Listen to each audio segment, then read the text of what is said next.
World cup में Pakistan cricket team को मुसलसल चौथी शिकस्त का सामना। मेगा इवेंट के सेमीफाइनल में पहुंचना कौमी टीम के लिए इंतहाई मुश्किल। वर्ल्ड कप के अहम मैच में जनूबी अफ्रीका ने सनसनीखेज मुकाबले के बाद पाकिस्तान को शिकस्त दे दी। 271 रन का हदफ जनूबी अफ्रीका ने 9 विकेटों के नुकसान पर पूरा किया। मैच के दौरान लम्हा ब लम्हा सूरत हाल बदलती रही। कभी मैच पाकिस्तान तो कभी जनूबी अफ्रीका के हाथ रहा। जनूबी अफ्रीका की तरफ से एडन मार्करम 91 रन बनाकर नुमाया रहे। पाकिस्तान की तरफ से कप्तान बाबर आजम ने 52 रन की इनिंग्स खेली।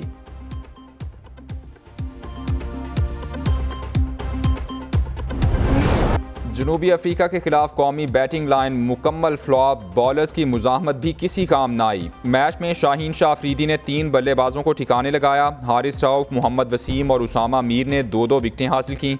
जनूबी अफ्रीका की तरफ से तबरेज शम्सी 4 विकेटें लेकर प्लेयर ऑफ द मैच करार। मार्को जैनसन ने 3 और जेराल्ड कोर्टजी ने 2 खिलाड़ियों को आउट किया।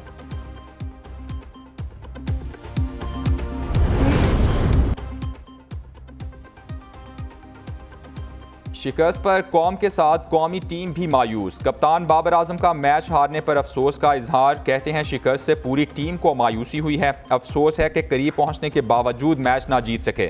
कोशिश थी बड़ा हदफ दें। बॉलर्स ने आज जनूबी अफ्रीका के खिलाफ शानदार कारकर्दगी दिखाई। हमारे पास आज मैच जीतने का अच्छा मौका था। कप्तान जनूबी अफ्रीका ने कहा, सनसनीखेज मुकाबला था। हदफ के ताक़ुब में दबाव का सामना था। अफ्रीकन बॉलर तबरेज शम्सी ने कहा, टीम की जीत में किरदार अदा करने पर खुश हूं। पाकिस्तान क्रिकेट टीम को 6 मैचेस में से 4 में इबरतनाक शिकस्त। कौमी टीम मेगा इवेंट के 6 में से 4 मैचेस में ऑल आउट हुई। नीदरलैंड्स के खिलाफ भी खिलाड़ी पूरे 50 ओवर्स ना खेल सके। रिवायती हरीफ भारत ने पाकिस्तान को 191 रन पर पवेलियन की राह दिखाई। ऑस्ट्रेलिया के खिलाफ कौमी टीम 45 ओवर्स में आउट हुई। आज होने वाले जनूबी अफ्रीका के खिलाफ मैच में भी खिलाड़ी 50 ओवर्स ना खेल सके।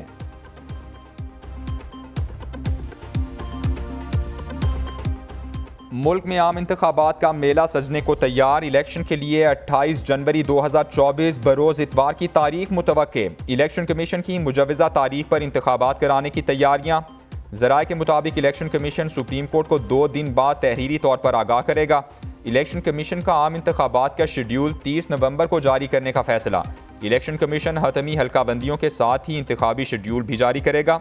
हतमी हल्काबंदियों का नोटिफिकेशन 30 नवंबर को जारी होगा। इलेक्शन कमीशन के हल्काबंदियों पर एतराज़ात के लिए बेंच मुकर्रर। इलेक्शन कमीशन हल्काबंदियों पर एतराज़ात 1 नवंबर से सुनेगा। पहला बेंच 1 नवंबर को इस्लामाबाद, शिकारपुर, खुजदार, सियालकोट और राजनपुर के अजला की हल्काबंदियों पर एतराज़ात सुनेगा।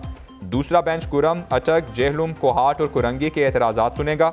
कराची ईस्ट, मूसा खेल, लोधरा, नौशहर फेरोज़ और दीगर अजला की हल्काबंदियों पर एतराज़ात की समाअत भी 2 नवंबर को होगी। हल्काबंदियों पर एतराज़ात आज रात 12 बजे तक जमा कराए जा सकते हैं। सुप्रीम जुडिशल काउंसिल का जस्टिस मज़ाहिर नकवी को शिकायत पर नोटिस जारी। 10 नवंबर तक शो कॉज नोटिस पर जवाब जमा कराने की हिदायत। चीफ जस्टिस काजी फाजीसा की ज़ेर सदारत सुप्रीम जुडिशल काउंसिल का इजलास। एलामिया के मुताबिक जस्टिस सरदार तारिक मसूद की जगह justice Mansoor Ali Shah judicial council का मेंबर बन गए।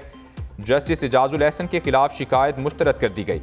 जस्टिस सरदार तारिक मसूद के खिलाफ मतलूबा मटीरियल ना होने पर शिकायत कुनिंदा आमना मलिक को ज़ाती हैसियत में तलब कर लिया गया।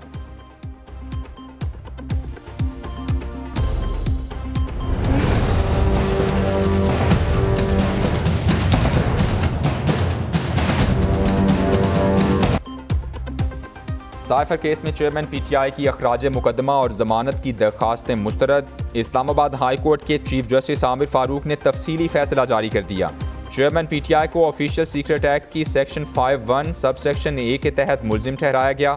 सेक्शन के तहत जुर्म की सजाए मौत या 14 साल कैद है।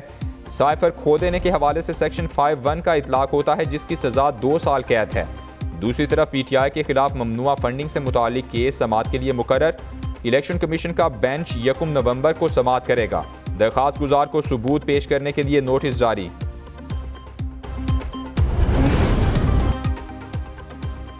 हुकूमत की गैर कानूनी गैर मुल्कियों को वापस भेजने की तैयारियां मुकम्मल। एक्शन प्लान मुरतब। निगरान वज़ीर दाखिला सरफराज बुगटी ने खबरदार कर दिया। कहते हैं गैर कानूनी मुकीम गैर मुल्कियों की पाकिस्तान के इनखिला से मुतालिक तारीख में तोसी नहीं होगी। अफगान मुहाजिरीन के इनखिला से मुतालिक जियो फेंसिंग और जियो मैपिंग मुकम्मल कर ली है। अब लोग हमारे मुल्क में वीज़ा लेकर आएंगे। हमने बलूचिस्तान में कारोबार नहीं, स्मगलिंग बंद की है। आम इंतखाबात में सिक्योरिटी बड़ा चैलेंज है, मगर रियासत इस चैलेंज से नबर्द आजमा होगी। गैर कानूनी मुकीम गैर मुल्कियों के पास 31 अक्टूबर की डेडलाइन है। निगरान वज़ीर आला पंजाब मोहसिन नकवी ने भी वाज़े कर दिया। कहते हैं 1 नवंबर से ऑपरेशन होगा। निगरान सूबाई वज़ीर आमिर मीर कहते हैं तमाम गैर कानूनी मुकीम गैर मुल्कियों को 1 नवंबर से पहले पाकिस्तान छोड़ना होगा। 33,000 लोगों की निशानदही की है, उनको डिपोर्ट किया जाएगा। पकड़े गए लोगों को आर्जी कैंप में एहतराम के साथ रखा जाएगा। 24 खुदकुश धमाकों में से 14 धमाकों में अफगान खुदकुश हमलावर थे।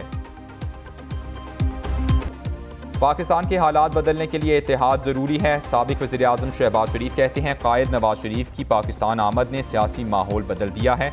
सियासी माहौल की तरह मुआशी बदहाली के माहौल को भी बदलेंगे। शहबाज शरीफ से साबिक अरकान कौमी असम्बली अली परवेज़ मलिक और शाइस्ता परवेज़ मलिक की मुलाकात। 21 अक्टूबर को तारीखी जलसे पर पार्टी रहनुमाओं और कारकुनान की मेहनत को सराहा।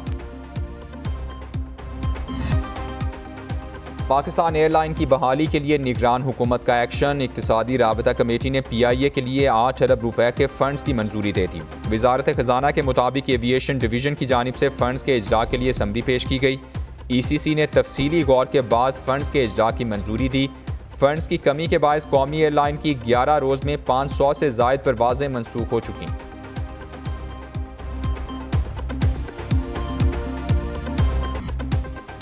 फैज़ाबाद धरने का जिम्मेदार कौन? विफाकी हुकूमत ने सुप्रीम कोर्ट के फैसले पर अमल दरामद के लिए फैक्ट फाइंडिंग कमेटी तश्कील दे दी। अटॉर्नी जनरल ने अमल दरामद रिपोर्ट सुप्रीम कोर्ट में जमा करा दी।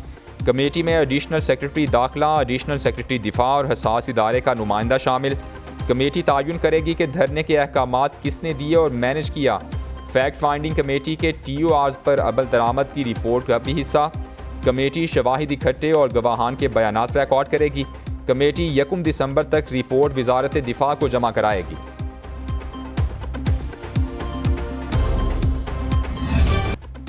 लाहौर हाई कोर्ट का स्मॉग के तदारुक के लिए बड़ा फैसला। सूबाई दारुल हुकूमत में साइकिल किराए पर देने के मुख्तलिफ पॉइंट बनाने के लिए स्कीम बनाने का हुक्म।